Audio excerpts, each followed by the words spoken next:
Hey, welcome everybody. My name is Dave Bailey. I'm the head of marketing at Arcaden, and welcome to our last webinar of the year. We are really excited today. We have two incredible guest speakers who I'm going to introduce in a minute. And I think we have a really fun topic today. In case you're not clear on what you're doing here, the topic today is 5 ways to avoid being a B2B marketing loser. So if you don't know what that means, if you're kind of curious as to what we're going to talk about, I'll explain that in just a minute, and I'll introduce our speakers. In terms of a couple of housekeeping notes, few things. We don't want this to be a typical webinar where you go through the whole content and then we ask questions or do comments at the end. We want it to be very interactive. We want you guys to ask questions, give us comments throughout the entire webinar. So as you can see, we have a chat and a question answer window open right now. One of my colleagues is making it shake a little bit so you can see where that is. We also today are going to be offering a $100 Amazon gift card to anyone that fills out the survey. So also in that same window is a very brief survey that you can fill out, and we will pick a random winner at the end of the day and give a $100 Amazon gift card. Great for that last minute Christmas shopping. If you want to connect with myself or Brian or Daryl, who are speakers after the event, you can go to the resources or the speakers tab, which will be shaking in just a second here. You can see what that is. That has links to our LinkedIn, so you can get in touch with any of the speakers. And then finally, for those who haven't been on a webinar like this, you can resize any of the windows that you see to make them larger or smaller to suit your needs. So now we've done the housekeeping. Really excited, like I said, in terms of our guests today. So we have two guests. The first one I'll introduce, his name is Daryl Prale. I'm just going to read his impressive bio. So Daryl is Chief Marketing Officer at VanillaSoft. He is a high-tech marketing executive with over 25 years experience spanning startups, restarts, consolidations, acquisitions, divestments, and IPOs. He has been quite widely quoted in the media, including television, press, and he is a guest lecturer, public speaker, and radio personality. He's been featured in numerous podcasts and books, case studies, and best-selling other books. So Daryl, welcome to the podcast. Thanks for being here today. Thanks, Dave. I'm especially proud of being profiled in other books. I just want you to know that was the highlight of my career so far. There we go. Good to have you. Thank you. Our second speaker is probably well known to some of the Arcaden audience. Brian Burns. Brian is the host of the show B2B Revenue Leadership Show, and he has interviewed over 50 CMOs and has about 12,000 C-level listeners. He was the star of one of our most popular other webinars this year, talking about sales. Brian, thanks a lot for being here today.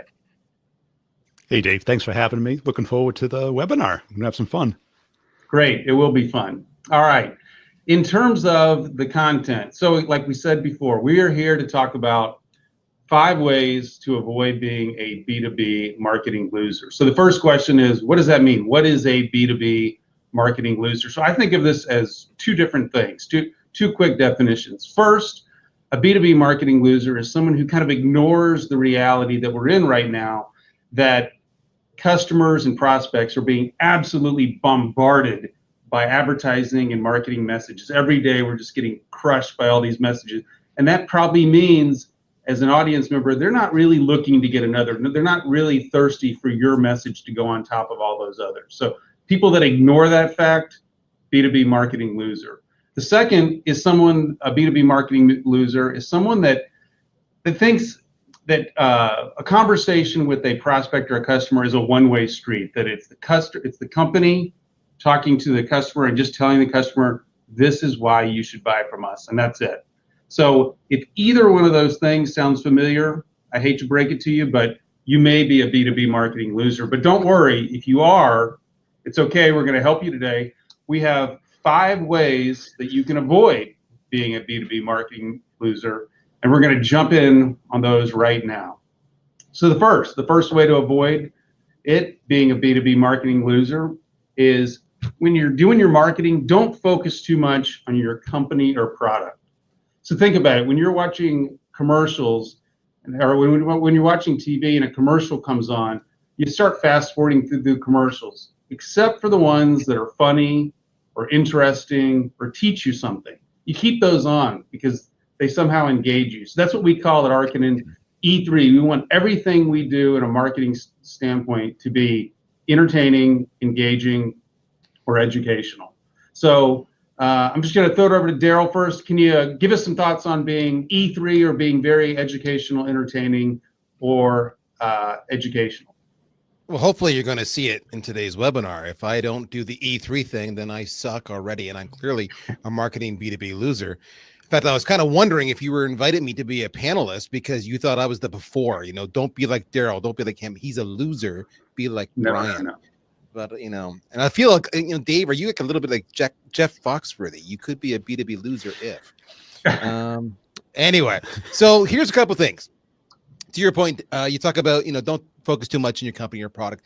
This is my number one pet peeve. If you do this, you might be a marketing B2B loser, which is if everything you put out there in the social media, anything, any kind of public messaging is always about you. We're appearing at this show. We just signed this customer. We just did this and we did that. And I see nothing else, then that's a good sign of being a B2B loser because you're only focusing on yourself. And the reality is when I come to your site, I'm not coming to your site to learn about you. I mean, yes, I'm going to check you out. I want to make sure you don't represent a risk to me. There's no alarms going off. And, candidly, seeing that you're at these different shows and there's different customers you're acquiring makes me feel good because I feel like, hey, you're a mover and a shaker and I want to be part of the club. But it's got to be more than just you. That's the biggest thing. So that's my number one pet peeve. Let me put it to you this way. People buy from people, all right? They do not buy from companies. So when I started here at VanillaSoft to make sure we didn't do this, I went to my CEO, David Hood, and I said, there's going to be two people speaking at this company, and we're going to have roles and responsibilities. I'm going to be the bad cop, you're going to be the good cop, and that's what we're going to do. But we're going to do this because we're going to go out and shake it up. We're going to express our opinions. We're going to engage. We're going to put it out there, and we're going to talk to our audience. We're going to talk to our community, and we're going to get down and dirty, and we're going to just, whether we agree or disagree, that's what we're going to do. And it's going to be public, and it's going to be visible, and it's going to be dirty. And sometimes we're going to have to clean that mess up. And that's where David comes in. He's the good cop. He'll come in and he'll clean up, say, well, Daryl doesn't know what he's talking about. Ignore him. But all the other times, that's what it is. People are talking to Daryl and they know Daryl's VanillaSoft, and that's what it's all about. So we're having relationships with me, who ergo is the company, and that's what it's all about. Now, I'll give you one final thing. When you do this, as I alluded to, you're going to occasionally get some negative feedback. I'll give you an example. When we sent the email out inviting people to today's session, we got cheeky in the title. We're like, are you a marketing loser? Simple as that. I can't tell you how many responses back I got. You're a loser for sending me this email. This sucks. My response to them, you opened it. All right. But here's the thing. Every single person who responded to me, I responded back immediately and said, let's talk, let's engage. And almost every single one of those people, and when it's all said and done, they're like, hey, man, I really like that you responded so fast. And here, let's connect on LinkedIn. So we turned those negatives into positives, and now we have a relationship. It's all about being authentic. It wasn't about me. It wasn't about the company. It's about you and me. And you represent your brand, and I represent my brand. And let's just take it from there. And that's my 2 cents. Over to you, Brian. Hey, thanks. I think the key problem, like what you described, but I think going deeper, we're here to solve people's problems. We're not here to tell us about us and what we do. And if you look at everybody's webpage, it's who we are and what we do. But all they care about is solving their problem. So if you're not talking about their problem, helping them with their problem, you're just talking about yourself, and it's up to them to figure out if they like it, need it, or want it. And when you're getting bombarded with me, come do this, see this, watch this, sign up, and you're not helping, guess what? You're alienating. You're just part of the noise instead of part of the solution. And I think people don't understand that this is how the world has changed. Marketing today, certainly in the B2B space, has turned into this checklist. Do you have a blog? Do you have a webinar? Do you go to the trade shows? Everyone does it, and it doesn't work for anybody. And, they keep following the shiny object. Maybe you should be advertising on Facebook versus LinkedIn. Well, what are you advertising? Are you promoting something that helps people, or are you just promoting your ebook that talks about you? That's just a bunch of quotes from a bunch of other people talking about themselves. You really got to help people solve their problem. That's all they care about. I'll jump in on that, Brian, Yep. if you don't mind, just quickly. And then I know Dave's going to yell at us because he's got all these things he wants to get through. He's got control. Oh, he's got control issues. All right. So here's the thing. I had my number one point I wanted to cover off on this was talk about the shared issues. And that's exactly what you just said. So what does that mean? Just for contrast, to really build on Brian's point. So VanillaSoft is a sales engagement provider. So we would compete with an outreach or a sales loft. This is contextual, not a pitch. So do I talk about sales engagement 24/7 all the time? No. If you listen to our podcasts, we talk about the issues that sales professionals have every single day doing their job, whether it's the right mindset or the right routine or the right objection handling or the right opening monologue. Nothing about engagement. If you look at our content, it's about the personas I target, marketers and salespeople, and the challenges they face. How do you hold marketers? How do you hold sales accountable? Sales guy, how do you hold marketers accountable? Whatever. Nowhere in there is it about sales engagement. I'm developing an authentic relationship about shared issues that we both face. And if that goes well, then I've earned the right to talk to you about my product. But otherwise, it's just noise. But I think you have to ask yourself this one question. What problem do you solve? Not who you are or what you do. Sales engagement is what you do. I don't even know what it means. And I've heard so many people can't even describe what it means. Sales engagement. Right. Am I single? Am I engaged? Am I married? I don't understand. Where's it fit in? I don't get it. All right. What's the problem you solve? What's the problem you solve? So do you want me to give you the 10-second answer to prove our point here? We're going to move you from loser to winner. We only got an hour. All right, let's do it. Okay. This is what I would typically say to anybody I was talking to, because it's about the problem you solve. And I would say, marketers, do you work really hard making all these leads? And they would say, yes. And you spend all this money? Yes. And you go to a trade show, you do search engine marketing, and you make 10, 100, 500 leads, and you give them the sales, right? And they say, yes. And I said, and then what happens? They wait 2 days, 5 days, 7 days before they call them. And if they call them once, maybe twice. They call 10% of them. They say those leads are crap, and they stop. I said, you tired of that? And they'll always say, yes. And I said, it's because they're waiting too long to call them. There's no speed to lead. They're not making enough attempts. There's no persistency. And they don't have the right cadence, the right frequency, scheduled outreach to successfully connect.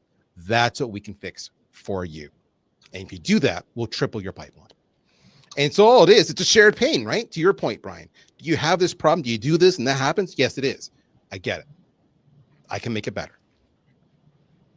All right, so that was the first reason, or the first way. That was, don't focus too much on your company or your product. I think it was a very good answer. Remember, audience members, if you want to put in questions or comments in the chat, we will be more than happy to answer the questions or acknowledge the comments. So do that.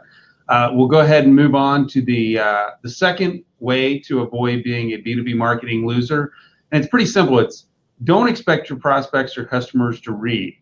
From our perspective, reading is so, 1997. Business people are really busy, hence the name, and they don't have time to read your 2,800 word email or your 106-page website. People just don't do that anymore. They don't sit there and spend hours reading all this content that you generate. So don't give them a bunch of words. Give them an experience. Put on a webinar, teach a class, film a case study, do something that will allow your customers to see and touch and feel your value proposition instead of just reading a bunch of words on it. So we're gonna flip it up this time and let Brian start. Brian, how do people, how do we make sure that we don't expect our prospects to read? Well, I think it's self-evident. I mean, how many people read a blog, right? And if you go onto LinkedIn in this blog post, I bet they're commenting not about the content of the blog, but the title of the blog. I put a 1.5-minute video. Half the time the comments are about the title, not the content of the video. Sometimes I can tell that they didn't even watch the video. Yep. So, and I learned this kind of as a content marketer. I wrote a book and I sold 100 times more copies on Audible than I did on Amazon in Kindle or paperback. So that told me that my target audience consumes content audioly. So I started a podcast and it blew up. And when I talked to partners, they're like, "Oh, we put all our energy into this blog." I go, "How many people really read it?" Last week, 11. That's how many, views of it had. So, that out of the 11, 2 got probably 2 paragraphs into it. And the attention span of today's, consumer is that of a gerbil. It is literally, if you could, as a YouTuber, you can see that if you can get past a minute in a video, it rocks. Never mind 30, 45 minutes. And I see all these people investing all this time into blogs, and it's like, you're getting 11. You could take those people out to dinner. It'd be cheaper. So you got to find the modality that they want to consume your content in. It's probably very short form, very authentic, nothing about you, 100% about them. And then they will engage with you. Then they will appreciate it. None of these fancy intros and outros. Even on my podcast, I've cut out the intro because I don't want to lose that 30 seconds of attention. I want to engage them. And if you can find out that modality, then you can find out the platform and then find out the people who already have your audience and work with them to gain access to them. What do you think, Daryl? I just want to know if you've studied the gerbil's attention span, because you've given this some good consideration. Well, having lived in the cage for a long time, yeah. Oh, I like that. Just That was look a in good the segue. mirror. That was good. Nicely done. Everything Brian just said, for me, you talk about, Dave, don't expect people to read, and you're spot on. And, Brian mentioned the modality. I'll use the term, multi-channel, omni-channel. You don't know which way your prospect wants to consume. They may want to consume it reading, but I agree with you, Brian. Rare do I read a blog unless I see it shared on LinkedIn with a lot of conversation and it intrigues me. Then I'll pop over to it. Rare do I read a white paper unless I'm specifically trying to solve a problem, which means I'm probably middle of the funnel. And that's when a white paper would be really kind of good for me personally. But the reality is you don't know, right? So they may like to read, they may want to watch a video, they may want to listen to a podcast. You just don't know. And you don't know where they're going to consume it, at their desk, on their commute home. You don't know. So the reality is you've got to do multi-channel. It's the first part. And the second part is, brevity is your friend. I always say, hook them. Then you've earned the right to go and lecture them with, a more in-depth piece, like a white paper. But if you don't hook them, like Brian, your point about, you've changed your podcast style because you don't want to waste them that first 30 seconds when they could bounce on you. That's brilliant. That is exactly what you got to do. My email is, if I don't capture your attention on that first sentence or two, you're going to bounce. If I don't make it skimmable, you're going to bounce. If my videos aren't less than a minute, you're going to bounce. And if I don't say something that's entertaining and engaging and get to the point, as opposed to taking 45 seconds to build up to it, you're going to bounce. So you've got to be ruthless, just absolutely ruthless with how you approach that, knowing they're going to skim. And you've got to be multi-channel. And the biggest thing is, like, video for us rocks. I hired a great guy the other day. He's been on the job a month now, and he came to me at the end of his first week, and he said to me, and he's my media producer. He said, Daryl, if you would have told me I would have made 9 videos in my first week, I would have argued with you. But in fact, that's what he did, because that's how our audience likes to consume.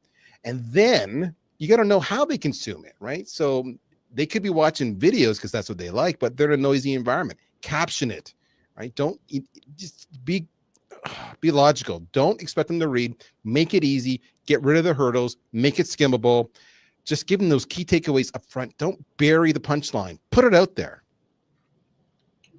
All right. So I think you have to be. Go ahead, Brian. Yeah, I think you're right. You have to be more of a detective than the traditional checklist marketer. Yes. Because marketing used to be you do a checklist. We got a blog, we got a website, it's engaging, and that's all you needed to do. But now everyone does it, and there's 100 times more companies out there doing it. So the noise level is just beyond comprehension. And sorry, the other challenge you're going to have there, Yeah, no, I'm sorry, Dave. You should get this thing under control. The other challenge you're going to have there is you're going to have pushback within your organization, just so you know, right? So let's say video. When I came to VanillaSoft, I said, "What's that room that's empty right now? What's that room?" I'm like, "I don't know. It's a storage closet." I said, "No, that's my studio." And they're like, "But why do you need a studio?" Because we need to produce a lot of content fast, all right? Because we don't have time to waste. Set up the gear, go. So you're going to have to change some perceptions internally, and you're going to have to find people who are okay being on video, and that might be you. So swallow your pride, swallow your ego, and embrace the medium. It can be a lot of fun. Sounds good. So I think what I take from this is be ruthless, be concise, and take care of the gerbils. Is that something like that? That's what I heard. Yeah. And that Feed the gerbils gerbils. are multimodality. You know, gerbils consume in right. different ways. Something about Yeah. modality. There we go. Switch Okay. up the kibble. So we're about to move on to our third way to avoid being a B2B marketing loser. Before I do it, I'm being told that we have a lot of people joining in, watching live stream on our Facebook page and our YouTube page. So people that are joining in, glad you're here. Welcome to the webinar. In terms of the third reason, or the third way to avoid being a B2B marketing loser, is number 3, don't assume your prospects or your customers are experts. With the way that technology, B2B technology, is changing and evolving so quickly, B2B, we just can't expect every B2B decision maker to know everything about every topic. So don't be afraid to kind of slow down. Instead of talking about, again, your value proposition, teach them, educate them. This goes back to the E3 that we talked to at the beginning of the webinar. Don't be afraid to slow down and teach your prospect or your customer exactly what it is that your area is about, or how it works, or something like, or anything like that. So do a video, do a cloud migration 101 video, or do an online advertising for dummies webinar. Just do something that allows someone that doesn't know a lot about your area of specialty to learn what you guys do. So Daryl, you want to jump in and give us some comments on this one?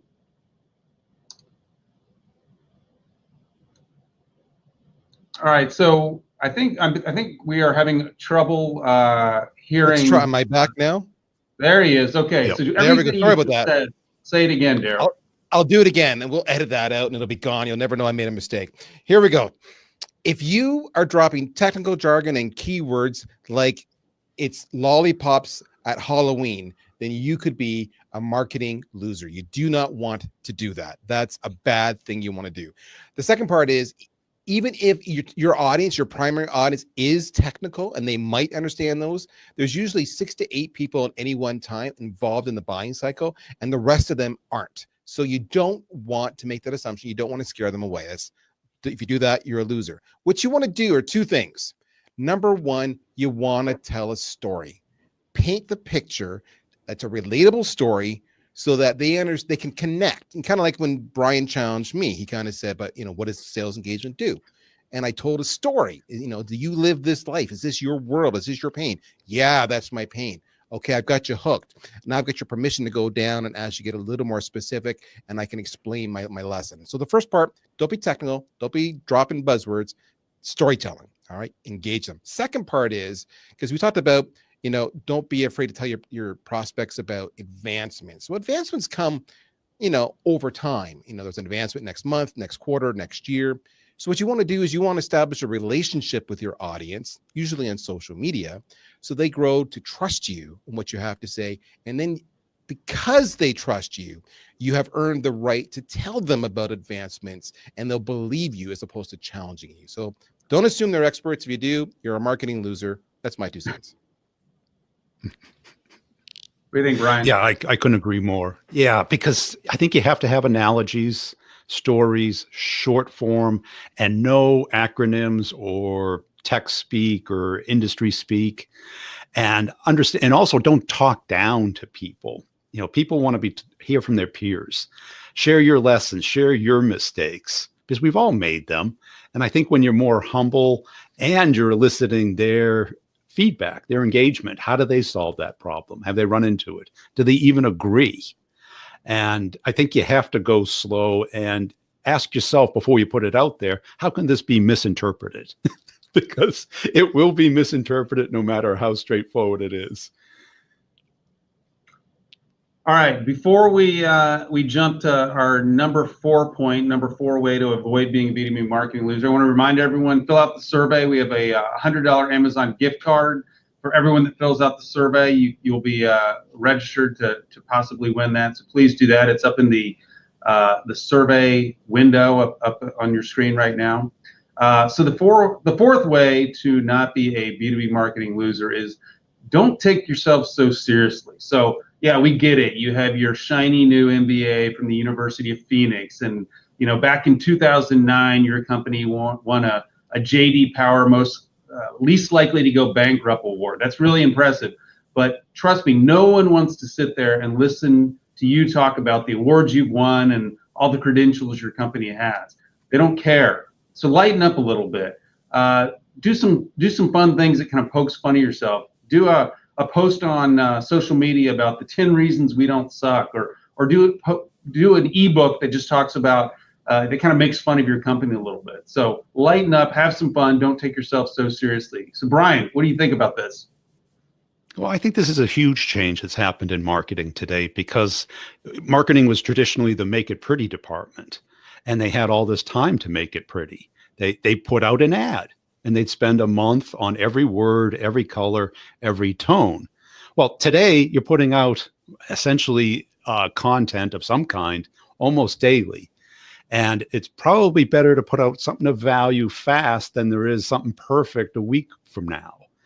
And everyone in your company can become a marketer. If you see what people are doing today with video, with short discussions on LinkedIn, even with podcasts, some people like a 5-minute one, some want a 50-minute one. And I interview a lot of people, and they say, oh, can you send the questions in advance? So I send frequently asked questions. You can go listen to the podcast, but I like to have a discussion. I don't want this ask you a particular question, you give me a well-polished, PR-approved answer. No one cares. Nobody wants to hear that. They want to understand your journey. And marketing just has to get away from, this, oh, we got to hire a studio, and we've got to get a camera person, and then we've got to get this beautiful intro and outro. And how about the music and the fade in and fade out? And those days are gone. They just are. And if you look, the polished videos don't get any engagement. The authentic ones that are a little shaky and somebody's kind of opening up about something that has happened to them, has happened to a customer, those get a ton of engagement. Daryl? Part of me wants to totally agree with Brian. Part of me wants to disagree with Brian. Which part you want to hear from first, Dave? I want to disagree. That'd be much more interesting. Disagree. Okay. All right. Where I disagree with Brian, because he's actually partly right, but he's also partly wrong. No, people don't like to see the shaky camera, because you know what? There's no excuse for that. Get a gimbal. It's really simple. It's $129 at Apple. DJI, boom, Bob's your uncle, you're done.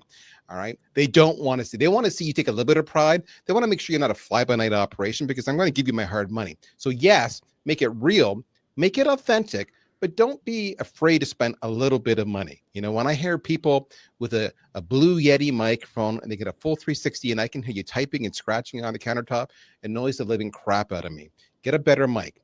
Ironically, you'll notice that both Brian and I have the exact same mic, which is ironically, it's coincidental, but audio quality makes a difference. It just makes you look a little better. It doesn't need to be Hollywood production, but you need to at least look like you're qualified. How's that? You're qualified. So your content is real. It is authentic, but you've taken that little bit of extra time to make sure you've got a little bit of polish, because if my product is the same as my competitor's product, who are they going to trust more? They're going to trust that person that they just think is a little less risky.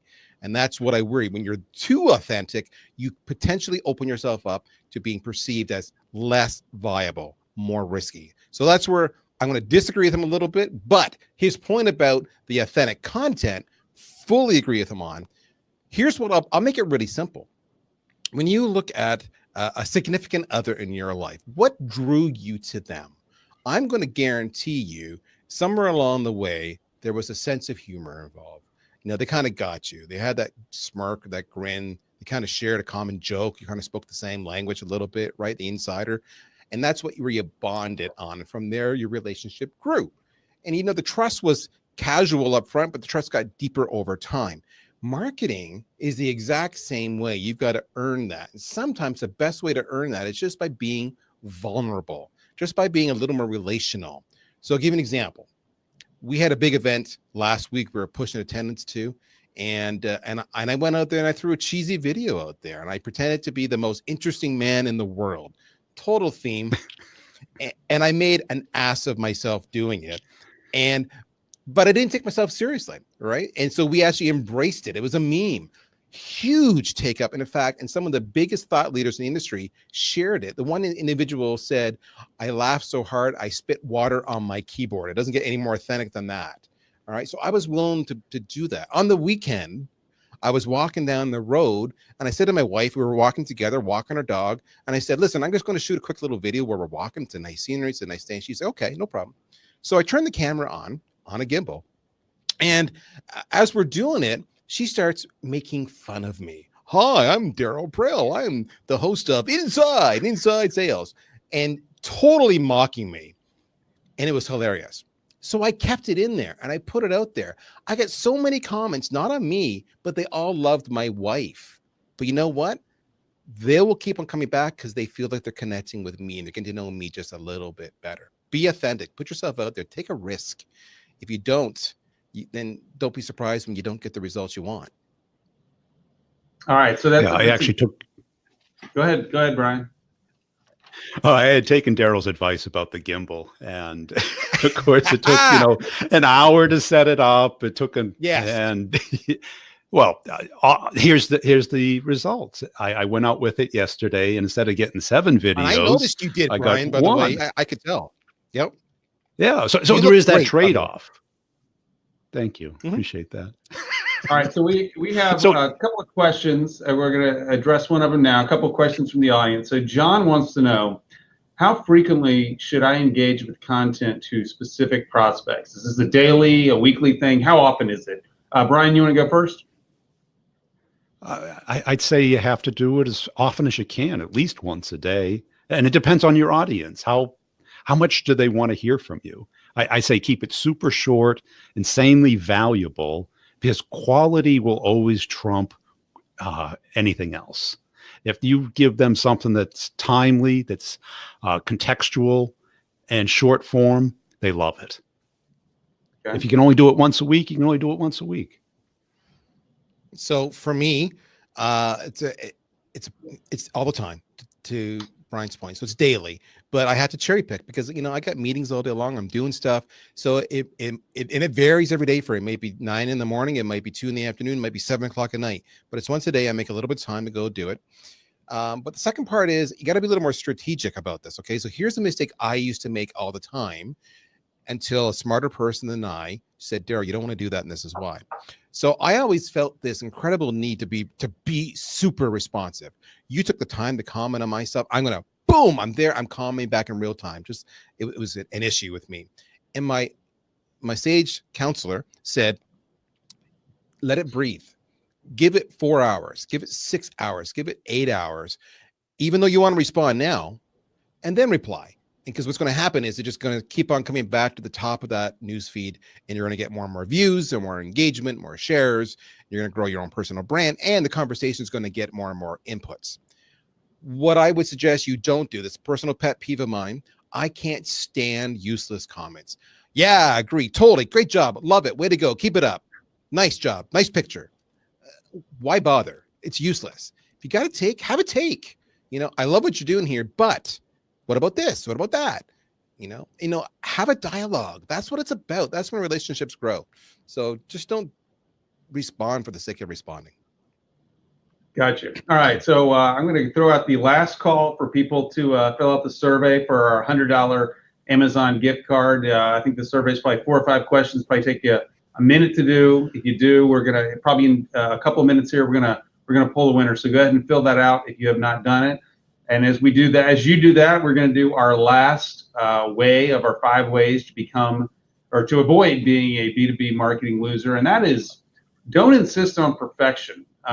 If you wait to send out a marketing message until it is absolutely perfect, you need to prepare to never, ever send it out. In every ebook that I've ever done, there's there's a word that's that's misaligned. Every webinar I've ever done, I've had a speaker who forgot to turn his mic back on, just kind of like Daryl did a couple of minutes ago. It's okay. I don't know what Your you're talking about. customers. Sorry, I had to mention that. It's okay. You know what? Your customers, in a lot of cases, they won't notice, and in a lot of cases, they won't care. So, I mean, no one thinks less of Daryl except for me because he forgot to turn on his microphone. It's okay. He's human. So instead of striving for perfection, do stuff that's a little rough. It's okay. Do a guerrilla style video. Do a webinar where, you know, your CEO cracks up at something that's not that funny in the middle. It's okay. Your customers are human. We're human. As long as you're giving them, again, interesting and engaging educational content, it's okay. So Daryl, last one. Can you give us some comments on not insisting on perfection? I tell my team, I actually beat my team up on this. And this is, I passionately believe that good is the enemy of good enough. All right. So I can at any time take a graphic, take email copy, web copy, social media copy, whatever it might be. Anytime I can tweak one word, add a comma, you know, whatever, and make it just that much better and tighter.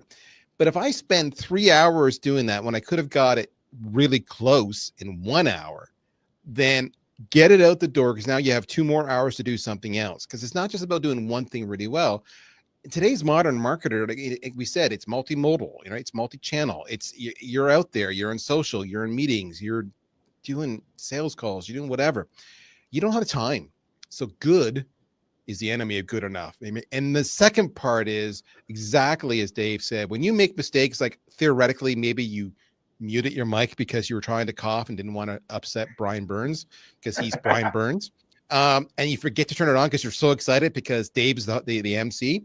You know, these things happen. Embrace it, because what's going to happen is people are going to just relate to you. They're like, oh man, he makes mistakes too. And he's got spiky hair. So it's okay. You know, just be human, dude. Just totally be human. People will love you. They'll embrace you. Laugh at yourself, mock yourself. And by the way, part of that is in social media. I have no problem teasing and taunting people when I'm in social media, and they'll come back and say I spelled a word wrong and I look like a moron, but that's okay. We're all laughing. Yeah, I couldn't agree more. Yeah, because this is the biggest mistake I see being made today. Marketers just aren't even showing up because they're busy, heads down, making these pretty things that are super high quality, but it is so infrequent. You know, most marketers aren't even active on LinkedIn, but their market is. They don't even know. If your market doesn't know who is in charge of marketing at your company, you're missing out. You're missing the whole point. Your whole company should be active wherever your customer is, talking about what they care about, the problem that you solve, instead of what you do and who you are. And if they don't know you, if they haven't seen you, they haven't heard from you, quit worrying about getting it perfect. And I just see so many people just outsourcing everything, like Facebook ads. It takes 20 minutes to learn how to do a Facebook ad on YouTube. You don't need an agency to do it. Okay, we all have a movie camera in our pocket, right? And even if a lot of people, I have a selfie stick, I'm moving up to a gimbal, you know, then I'm going to have a cameraman. But until then, I'm going to take big photos when I can, or movies when I can, about what my market cares about. And a lot of it is just when I'm double duty, I'm out working out, and I can get, you know, a full week's worth of content done in that hour. And to ignore that and to focus solely on the quality. And I've put out little ads that had spelling mistakes in it, and you get comments about it, you know, because people are grammar Nazis, right? And does that mean the ad doesn't work? No, it probably works more because you get all those comments to respond to. And I think this is the major thing today that has changed, because you don't put ads in magazines anymore. You're putting stuff out very frequently. You want your market to know who you are as a person, what you stand for, what you care about, and you cut through the BS. Sounds good. So we have our second question of the webinar. Tim says, this is a fantastic webinar and love the focus on video instead of slides. What are your suggestions to increase webinar attendance to make webinars worth the effort. So Daryl, I know you do quite a bit of webinars. How do you get a lot of interest in attendees into your webinars? All right, so there's no secret sauce. I'll give you a multi-part approach. This is exactly what we did. So when I got the Vanilla Soft, and that was September 2017, we weren't doing any webinars at all as far as public marketing webinars to generate brand awareness or leads or what have you. The first webinar, I said to my team, listen, I don't care if we get 0 showing up. I just want to have a repeatable process. How many invites, what the technology is set up, it's working, it's reliable, life is good. And the first one, we got about 50 people. So that was great. We had a repeatable process. We made our mistakes on that one. So, but the beauty of having a repeatable process is now it can scale and becomes less and less work because you just know what to do and everybody's got their jobs. It's like a playbook on a sports team. We execute the play. Now, as far as driving attendance and growing the numbers, that was the next stage we tackled. For us, we did a couple things. We use tools like ZoomInfo or Discover.org, and there's a few others out there that can do that as well to help us really segment our audience and target them. That's the first part. Second part was the actual language we use in the invite, which was it wasn't safe. It was a little bit risque. It wasn't cheesy, but it was bold, and that was our voice. And I know my CEO, every time I did that, he would cringe until he knew it was okay, and then he was like, "Oh, okay," because he was worried. So we follow the lessons about making sure the content is massively consumable. And then to Brian's point, we went multimodal, man. It was on our website, it was in our pop-ups, it was in our emails, it was in our signatures, it was on social. And then when it really started taking off was when we brought video back in. So every single webinar I do, we do at least one, if not more, videos. So for this very webinar, we produced 2 60-second videos. And then we tag certain people. We make sure to tag certain influencers to get their reach or certain topics. So what you're going to find is over the course of 6 months to a year, your audience will get huge. So our biggest one, remember, our biggest one that first year was 900 people. The second thing, the last thing I would say to you is don't be afraid to tackle hard issues. So for example, the one we had 900 people, it was on social selling versus cold calling. Is it dead? Is it alive? Right. And we went out with Daniel Disney. He's out of the UK, big social selling guy. And we had a fight, quote unquote. Now, behind the scenes, Daniel and I are quoting and we're coordinating. Okay, tomorrow I'll tell you that you're an ass. And 2 days later, you'll come back and say, no, you're an ass. All right. And then we'll have these long-winded, dialogues where we're creating drama. But behind the scenes, it's totally coordinated, guys. And then everybody picks sides and you get passion. Just like this webinar. Are you a marketing B2B loser? It creates passion. It creates sides. It's emotion. And then people share it because it's different. So don't try so hard that it's uncomfortable to you, but do stand out from the crowd and do know your audience. Brian? Yeah, and I think the honesty is what people want because everything, certainly on the marketing side, tends to be very polished, very approved, very consistent with the brand. But today, that doesn't stand out. And you don't want to go all the way in the other end, being like one of those YouTube, crazy people jumping up and down and, renting planes and stuff and standing in front of them. But I think for driving webinar attendance, remember a webinar is a primary. It's active entertainment. It's active engagement as opposed to passive or on demand. So yes, you can have it on YouTube as passive and watch it whenever they want, like a podcast. A webinar, typically people want to be part of it. They want to at a particular time and place and have particular questions and participate actively. So those people you have to build up. You have to do intro videos and teaser videos. And like Daryl said, kind of a little bit of controversy. And I think people want to hear different points of view and not everybody agreeing about everything. They want to get real world experience, what has worked, what hasn't worked. And, what worked for me on the podcast, once I changed the title from the Maverick Selling Method podcast to the Brutal Truth, that just rung to salespeople.